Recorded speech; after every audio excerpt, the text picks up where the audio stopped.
bertepuk tangan bersama. We worship you, Jesus.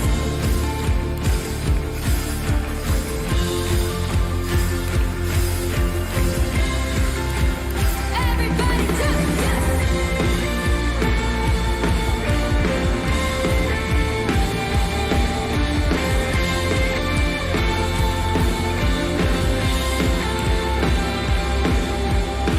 Bersama-sama tiap langkahku tersedia petunjuk.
Halo semua, welcome to Hattrick Alpha Omega Church. Kita harap kalian tidak merasa canggung dengan cara kita mengangkat tangan, melompat, menyanyi, atau mendengar bahasa-bahasa yang mungkin asing bagi Anda. Karena kami percaya bahwa lagu dapat membangkitkan iman dan itu merupakan ekspresi kita mengasihi Tuhan. Alpha Omega Church adalah tempat orang yang tidak sempurna, jadi kalau di antara Anda ada yang punya kawan atau keluarga yang tidak sempurna, kalian bisa ajak mereka untuk bersama-sama terhubung lewat ibadah online ataupun hadir di ibadah onsite. Di Alpha Omega Church, kita berusaha membangun suasana yang antusias dan semarak dalam setiap ibadah, baik onsite maupun online. Sehingga kita sangat mengajak teman-teman untuk berpartisipasi dan responsif dalam ibadah ini. Feel free untuk ikut bertepuk tangan, mengangkat tangan, tersenyum, dan menikmati apa yang sedang berlangsung. Berikut ini beberapa informasi baik untuk kita perhatikan. Apakah Anda mengenal kepribadian Anda? Yakin? Pernah nggak kita mungkin salah paham, miskomunikasi dengan orang karena berbeda kepribadian, beda cara berpikir, beda cara bekerja. Dan mungkin kita pernah diajak untuk pelayanan, tapi kita mau ngapain ya? Kita berpikir, aku bisa apa ya? Atau apa yang bisa aku lakukan? Alpha Omega Church ingin menjembatani dan membantu kita semua untuk mengenal kepribadian kita, untuk menemukan dan menggunakan talenta kita, serta mengenali dan memaksimalkan karunia yang Tuhan sudah titipkan dalam setiap kehidupan kita masing-masing. Oleh karena itu, kita mengundang Anda untuk terlibat bersama-sama, khususnya Anda yang mungkin pernah berpikir seperti yang tadi saya sebutkan di awal. Yuk kita join bersama-sama di kelas PTK, yaitu Pribadi, Talenta, dan Karunia. Hanya 2 kali pertemuan saja di hari Minggu tanggal 13 dan 20 Oktober 2024 di jam 12.30 siang. Dan dalam 2 kali pertemuan ini akan menjadi sesuatu yang simple, padat, tapi sangat bermanfaat dan maksimal untuk setiap kehidupan kita, untuk sekali lagi mengenal pribadi kita, untuk menemukan dan menggunakan talenta yang Tuhan titipkan, dan mengenali dan memaksimalkan karunia yang sudah Tuhan taruh dalam setiap kehidupan kita. So, sign yourself up right now and see you there.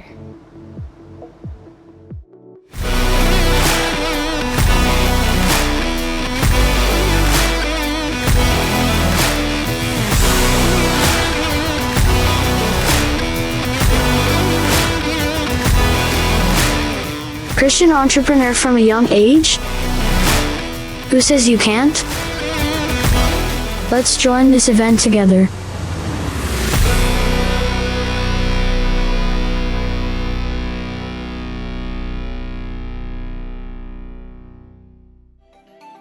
Itu saja pengumuman yang bisa aku sampaikan. Enjoy the rest of the service. God bless you.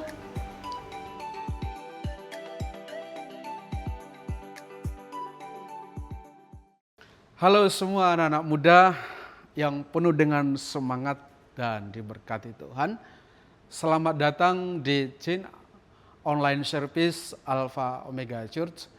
Dan saya mengucapkan selamat datang bagi Anda yang baru pertama sekali melihat channel ini. Dan Anda yang sudah berkali-kali lama sudah mengikut channel ini. Kita senang bisa bersama-sama bertumbuh di dalam kasih Tuhan. Dan kesempatan kali ini kita akan bicara tentang why tithing. Why tithing atau kenapa perpuluhan. Dan hari ini kita akan berbicara tentang itu. Dan mungkin juga sudah sering kalian dengar, yaitu perpuluhan, persembahan. Namun kita akan melihat dari sudut pandang yang berbeda. Dan sebelum jauh kita membahas tentang hal ini, mungkin juga ada pertanyaan yang timbul di dalam hati kalian. Dan pertanyaannya mungkin seperti ini, apakah saya harus memberi 10% dari uang jajan saya atau gaji saya? Kenapa harus memberi jika saya belum punya banyak? Kenapa sih gereja selalu membicarakan soal memberi? Apa benar kita harus memberi 10% dari apa yang kita punya? Dan apa sebenarnya hubungannya dengan hidup kita sebagai anak-anak muda? Nah, hari ini kita akan membahasnya. Tetapi kita akan memahami apa itu persembahan. Karena persembahan itu adalah bagian dari perpuluhan atau persembahan yang kita bawa ke rumah Tuhan. Perpuluhan itulah persembahan yang kita bawa ke rumah Tuhan. Nah, sebagai anak-anak muda kita sering merasa juga ya, bahwa memberi adalah urusan orang dewasa, kan? Atau mereka yang sudah bekerja. Tapi sebenarnya memberi bukan tentang seberapa banyak uang yang kita punyai, tapi itu bicara tentang soal hati dan iman kita. Dan perlu kita ketahui anak-anak muda yang kasih oleh Tuhan, Tuhan tidak meminta kita memberi karena Dia membutuhkan uang kita. Tapi tujuan Tuhan, Dia ingin kita belajar percaya dan bersyukur atas apa yang kita sudah terima dari Tuhan. Dan juga apa kalian pernah merasa, kok susah ya memberi? Mungkin kita semua berpikir, saya belum punya penghasilan nih. Saya belum bekerja, sehingga saya tidak punya penghasilan tetap. Jadi mengapa saya harus memberi? Bisa saja itu timbul sebuah pertanyaan. Tapi tahu nggak kalian, bahwa memberi sekali lagi bukan tentang jumlah. Katakan bersama saya, bukan tentang jumlah, tapi bicara tentang kerelaan hati kita. Karena apa? Tuhan lebih peduli pada hati kita yang memberi daripada angka yang kita berikan. Jadi kita akan belajar bersama-sama. Apa itu persembahan? Apa artinya menurut firman Tuhan? Dan bagaimana kita memberi dengan benar? Bukan karena kewajiban atau peraturan, tetapi bagaimana membawa persembahan kita itu yang penuh dengan sukacita dan Tuhan disenangkan. Yang pertama yang perlu kita renungkan bersama-sama adalah Tuhan menginginkan hati yang tulus, bukan angka. Tuhan menginginkan hati yang tulus, bukan angka. Mari kita membaca dalam 2 Korintus 9 ayat yang ke-7. Firman Tuhan berbunyi seperti ini buat anak-anak muda yang kasih oleh Tuhan. Hendaklah masing-masing memberi menurut kerelaan hatinya, jangan dengan sedih hati atau karena paksaan. Sebab Tuhan mengasihi orang yang memberi dengan sukacita. Ketika kita berbicara tentang perpuluhan atau persembahan, seringkali fokus kita adalah pada berapa banyak yang harus kita beri, yang kita bawa ke rumah Tuhan. Beberapa orang berpikir, oke, saya harus memberi 10% dari penghasilan saya agar Tuhan memberkati saya. Tapi mari kita melihat apa yang Tuhan benar-benar inginkan. Apakah hanya Tuhan peduli pada angka itu? Jawabannya adalah tidak. Tuhan menginginkan kita memberi dengan hati yang sukarela dan penuh sukacita. Sekali lagi saya sampaikan, bagi Tuhan sikap hati kita lebih penting daripada jumlah uang yang kita berikan. Jika kita memberi 10% tetapi hati kita tidak ikhlas, apakah itu menyenangkan hati Tuhan? Tentu tidak. Jadi bukan soal angka, tetapi bagaimana kita membawa persembahan kita di rumah Tuhan dengan hati yang tulus, ikhlas, supaya Tuhan disenangkan. Tuhan tidak mencari angka pada persembahanmu. Ia hanya mencari ketulusan yang mengalir dari hati yang penuh dengan kasih. Itu yang pertama. Yang pertama sekali lagi saya sampaikan, bahwa Tuhan menginginkan hati yang tulus, bukan angka. Yang kedua adalah, memberi adalah sebagai tanda ucapan syukur, bukan hanya bicara kewajiban. Ucapan syukur. Sebagai anak muda, kalian mungkin berpikir juga, kenapa sih harus saya memberi? Saya tidak punya banyak uang, atau penghasilan tetap. Tapi ingat, memberi kepada Tuhan sekali lagi bukan soal kewajiban atau aturan, melainkan adalah tanda ucapan syukur atas berkat yang kita terima dari Tuhan. Kita melihat sebuah cerita dalam Lukas 21 ayat 1 sampai 4, di sana berbicara bahwa tentang seorang janda miskin yang hanya memberi 2 peser, sementara yang lain memberi lebih banyak. Namun yang kita bisa lihat di cerita itu, Yesus berkata kepada janda miskin ini, janda ini telah memberikan lebih dari yang lain karena dia memberi dari kekurangannya dengan hati yang penuh iman dan pengorbanan. Anak muda yang dikasihi oleh Tuhan, jangan merasa bahwa kalian harus menunggu sampai kaya untuk memberi. Tuhan melihat ketulusan hati kita, bukan berapa banyak yang kita beri secara jumlah persentase. Tapi yang penting adalah hati kita yang penuh bersyukur dan rela memberi. Jadi bawalah persembahanmu itu sebagai ucapan syukur. Orang yang mengucap syukur, mereka tidak pernah terasa terbeban untuk membawa sesuatu yang menyenangkan hati Tuhan. Buat apa kita membawa jumlah yang banyak, tapi hati kita dongkol? Itu sama saja Tuhan tidak senangkan. Dan persembahanmu itu akan menjadi sesuatu yang sia-sia. Sebab apa? Tuhan tidak disenangkan.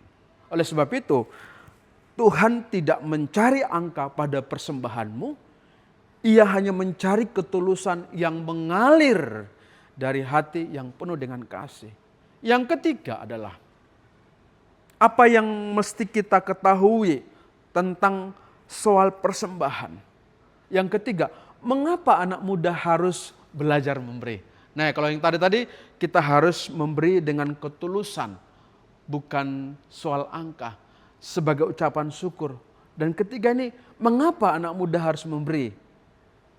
Sekali lagi, memberi bukan hanya soal uang, teman-teman semuanya. Ya, bukan soal uang. Ini bicara tentang apa? Pengorbanan, komitmen, dan ketaatan kita kepada Tuhan sebagai orang-orang yang percaya kepada Kristus. Ketika saya dan saudara belajar memberi, di sini kita sedang membangun sebuah karakter yang bicara tentang mengutamakan Tuhan dalam hidup kita. Dan ketika itu terjadi, ya, mengapa penting bagi anak-anak muda untuk memberi? Ini bicara kita diajarkan mengutamakan Tuhan. Artinya ketika kita memberi, kita menunjukkan bahwa Tuhan lebih penting daripada hal-hal materi dalam hidup kita. Kegunaan selanjutnya apa? Itu bisa mengatasi ketamakan. Tahu ketamakannya? Serakah. Dunia ini seringkali mengajarkan kita untuk terus mengejar uang, dan kesuksesan materi. Itu sesuatu kalau Tuhan kasih kita kesempatan untuk menikmati, itu berkat Tuhan. Tapi jangan kita sampai tamak. Oleh sebab itu, kesempatan kali kita diajari belajar memberi. Artinya kita belajar untuk tidak lagi diperbudak uang. Ya, tetapi kita yang harus memperbudak uang. Bukan sebaliknya, uang memperbudak kita, tetapi kita harus yang memperbudak uang. Siapa? Apa yang kita punyai, harta berlimpah, itu memuliakan Tuhan. Dan selanjutnya, kenapa anak-anak muda sejak sekarang harus memberi? Itu juga bicara Anda sedang terlibat bagaimana mendukung sebuah pelayanan. Perpuluhan dan persembahan kita mendukung pelayanan gereja, membantu orang-orang supaya mereka bisa mengenal Tuhan dan memungkinkan pekerjaan Tuhan terus berjalan. Nah, kalau Anda yang sudah percaya kepada Kristus, tentu Anda tidak berpatokan kepada 10%. Oleh sebab itu jangan mengkotak-kotakan Tuhan 10%. Tapi berilah dengan sukarela, sebab itu lebih baik. Makanya Amsal 3 ayat 9 sampai 10 berkata, muliakanlah Tuhan dengan hartamu dan dengan hasil pertama dari segala penghasilanmu, maka lumbung-lumbungmu akan diisi penuh sampai berlimpah-limpah. melimpah-limpah dan bejana pemerahanmu akan meluap dengan air buah anggurnya. Ini bukan janji bahwa kita akan kaya secara materi, tetapi sebuah janji bahwa Tuhan akan mencukupi kita secara rohani dan jasmani ketika kita belajar memberi dengan benar. Tuhan tidak mencari angka pada persembahanmu, Ia mencari ketulusan yang mengalir dari hati yang penuh kasih. Yang keempat, memberi adalah bagian dari iman yang hidup. Memberi adalah salah satu cara kita mempercayai Tuhan sepenuhnya dalam hidup kita. Terkadang kita khawatir ya kan, bahwa jika kita memberi, pasti kita berpikir tidak akan cukup untuk diri kita sendiri. Tetapi Amsal 11 ayat 24 berkata, ada orang yang menyebarkan harta tetapi bertambah kaya. Ada orang yang menghemat secara luar biasa namun selalu berkekurangan. Inilah dahsyatnya Tuhan. Orang memberi selalu kelimpahan, tapi orang yang menghemat selalu berkekurangan. Ini kok bisa terjadi? Disinilah kehebatan luar biasanya firman Tuhan. Orang yang memberi, mereka akan diberi kelimpahan. Anda mau berkelimpahan? Ayo anak-anak muda belajar memberi. Artinya kita belajar memberi, kita sedang mempercayakan masa depan kita kepada Tuhan. Kita percaya bahwa Tuhan akan mencukupkan segala kebutuhan kita, bahkan ketika kita memberi secara materi. Tuhan tidak mencari angka pada kepersembahanmu, Ia hanya mencari ketulusan yang mengalir dari hati yang penuh kasih. Dan yang terakhir, apa yang perlu kita renungkan? Kenapa perpuluhan atau kenapa kita membawa persembahan? Ini yang perlu kita renungkan bersama-sama. Jangan mengukur Tuhan dengan angka 10%. Banyak dari kita berpikir bahwa selama kita memberi 10%, tugas kita selesai. Ya kan aku sudah memberikan 10%. Tetapi jangan mengukur Tuhan dengan angka 10%. Memberi kepada Tuhan bukan tentang matematika, ya kan? Bukan tentang matematika, tetapi bicara tentang hati, ya kan? Tuhan menginginkan seluruh kehidupan kita itu dipersembahkan kepadanya, bukan hanya sebagian kecil. Kenapa kita tidak perlu mengukur Tuhan dengan 10%? Ketika saya dan saudara fokus pada angka 10%, kita bisa jatuh ke dalam perangkap hukum legalistik, di mana kita merasa cukup atau aman hanya dengan memenuhi aturan tersebut tanpa memperhatikan panggilan yang lebih luas untuk memberi dengan murah hati tanpa batas. Kita terjebak di sana dan itu tidak memuliakan Tuhan. Oleh sebab itu Yesus menekankan bahwa memberi tidak boleh diukur hanya dengan jumlah, tetapi dari pengorbanan ketulusan. Seperti yang saya sampaikan tadi di atas, seorang janda miskin yang memberi dari kekurangannya. Dan Yesus memuji janda ini karena apa? Janda ini memberi dari kekurangan. Meskipun secara jumlah pemberiannya sangat kecil dibandingkan yang lain. Tapi yang dilakukan janda ini, dia memberi dengan ketulusan. Bagaimana dengan Anda? Dan hari ini anak muda kita diajar untuk memberi dengan ketulusan. Bukan tunggu kaya, bukan punya harta banyak, tetapi sebagian kecil apa yang kamu miliki, belajarlah bawa ke rumah Tuhan, berapapun itu. 1.000, 2.000, 3.000, 5.000, 10.000, 1 juta, ya 10 jutaan itu lebih baik. Tapi Tuhan tidak berpatokan pada angka-angka itu. Oleh sebab itu, kenapa kita harus melakukan itu? Itu adalah yang diinginkan oleh Tuhan. Tuhan tidak mencari angka pada persembahanmu, Ia mencari ketulusan yang mengalir dari hati yang penuh kasih. Tuhan adalah pemilik segala sesuatu, termasuk hidup saya dan saudara. Oleh karena itu pemberian kita, cara kita mengakui bahwa bahwa milik kita itu datangnya dari Tuhan. Terakhir ada sebuah cerita. Bayangkan kalian sedang duduk bersama-sama sekelompok di meja makan yang besar. Dan teman-temanmu itu mereka membawa sesuatu untuk dimakan dan diletakkan di sebuah meja tadi. Ada yang membawa nasi, ada yang membawa sayur, ada juga yang membawa minuman, bahkan makanan penutup dan lain sebagainya. Tapi ada satu orang di antara kalian datang tanpa membawa apapun. Tapi dia ada duduk di dalam satu meja itu. Memandang semua makanan yang tersedia. Orang yang tidak membawa makanan, dia tanpa ragu, dia mulai mengambil makanan dari piring depannya. Pada awalnya, tidak ada yang mempermasalahkan karena teman-temannya mengasihi dia. Dan dengan senang hati berbagi. Namun setelah beberapa kali pertemuan, orang yang sama terus datang ke meja, menikmati makanan, tidak pernah membawa apapun. Lama-kelamaan ternyata teman-temannya merasa terbebani. Mereka mulai merasa bahwa meja ini tidak lagi adil. Karena ada yang mengambil tanpa memberi. Apa aplikasinya dalam cerita ini? Sekarang kita renungkan.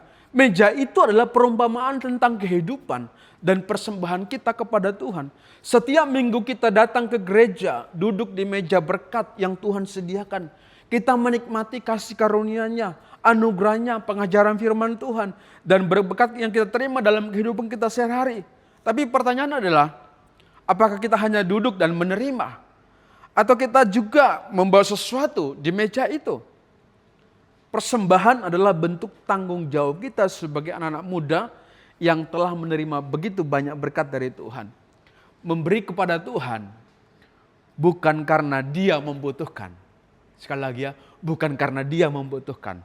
Tapi karena kita mengakui bahwa semua yang kita miliki berasal dari Tuhan.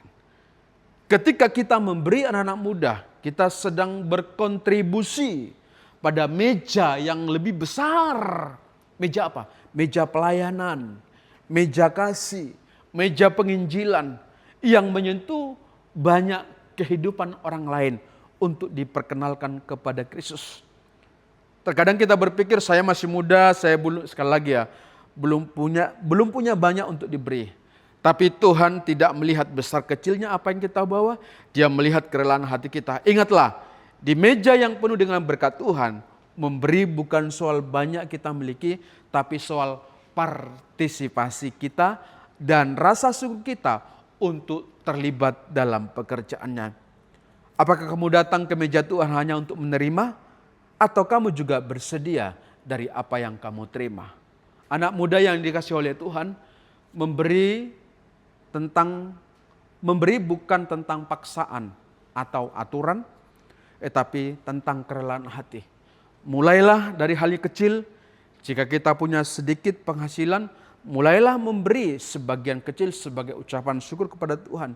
Yang penting adalah hati kita yang ikhlas dan kerelaan untuk mengutamakan Tuhan.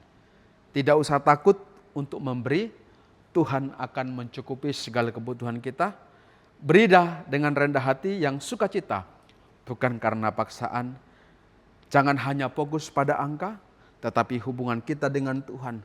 Tuhan lebih peduli pada kasih dan kataan kita, bukan sekedar angka. Mari belajar bersama-sama membawa persembahan, entah itu perpuluhan, ucapan syukur atau apapun itu. Beri dengan iman, bukan hanya karena wajiban, tetapi karena kita mencintai, mengakui Tuhan sebagai Tuhan dan Juru Selamat kita. Mari kita berdoa. Bapa di surga, hamba-Mu berdoa untuk setiap anak-anak muda-Mu yang mendengarkan firman Tuhan ini.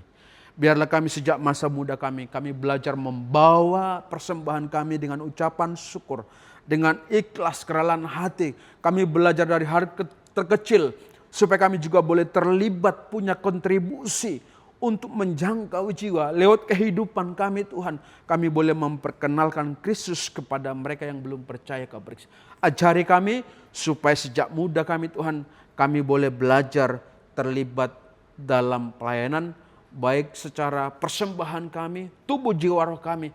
Biarlah hidup kami persembahkan untuk memuliakan nama Tuhan. Dalam nama Tuhan Yesus kami berdoa dan mengucap syukur. Haleluya. Amin.